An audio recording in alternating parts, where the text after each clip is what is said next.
père. Et il vient nous connecter encore entre nous seuls. Pourquoi? Car entre Adam et Ève, le courant ne passait plus. Car tout et chacun d'eux voyait que c'est l'autre qui lui a fait quitter la lumière. Et c'est pourquoi chacun accusait l'autre. Alors c'est pas la croix qui est encore l'union de tous ceux. C'est là que Jésus nous amène encore ensemble. C'est pourquoi lorsqu'il est parti, il a dit à son père, Père, tout ce que tu m'as donné, je les ai aussi donnés afin que nous soyons un. Est-ce qu'on peut acclamer très fort pour le Seigneur? C'est-à-dire nous n'étions plus un avec le Seigneur. C'est-à-dire nous n'étions plus en bonne relation avec Dieu. C'est par Jésus-Christ que nous sommes revenus encore à Dieu. Car il a dit à son père, tout ce que tu m'as donné, je les ai donnés afin que nous soyons un. Alléluia. Maintenant, aujourd'hui, nous allons parler sur la résurrection et la victoire de vie.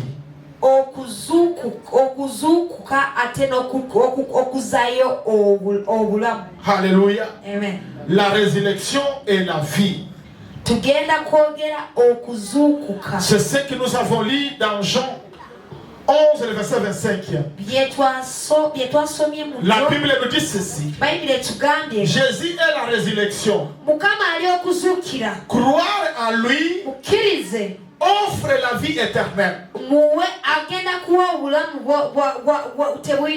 Alléluia. Amen. C'est-à-dire Jésus qui est la résurrection.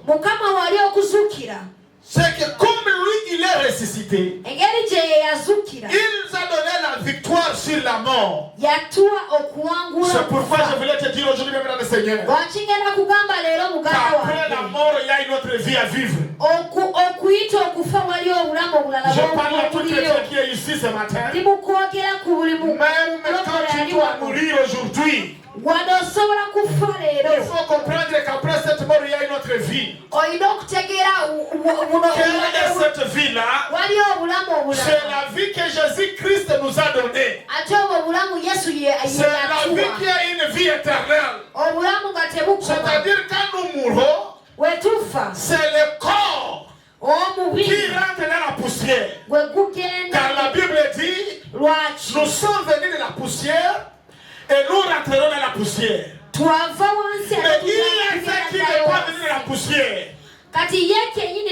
Ça s'appelle le souffle de vie.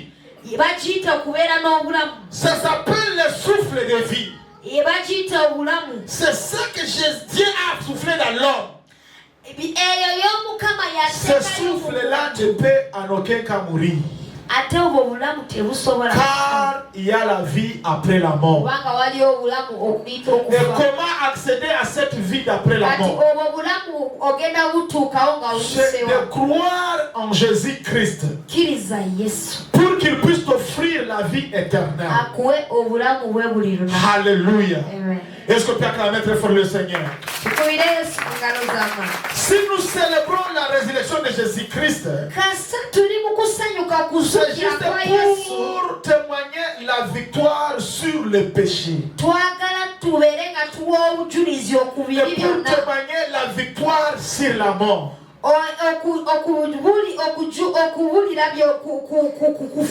La Bible nous dit ceci. Le salaire du péché, c'est la mort. C'est-à-dire à chaque péché, il y a une salaire qui se cache quelque part. C'est pourquoi je te dis ce jour, ils ne font jamais faire quelque chose et croire que ça passera inaperçu. Tout ce que nous faisons a un prix. Alléluia. Amen. Tout ce que nous faisons, bien-aimés, ça a un prix. C'est pourquoi Jésus-Christ, tout ce qu'il avait fait, ça lui valait à un prix. Jésus n'a pas pris, n'a pas payé les actions qu'il a accomplies. Car lui, la Bible nous dit qu'il est un homme mais sans péché. Comment? Les gens savent comment Jésus est né avec la Vierge Marie. Les gens l'ont vu grandir et ils l'ont appelé un homme 100%.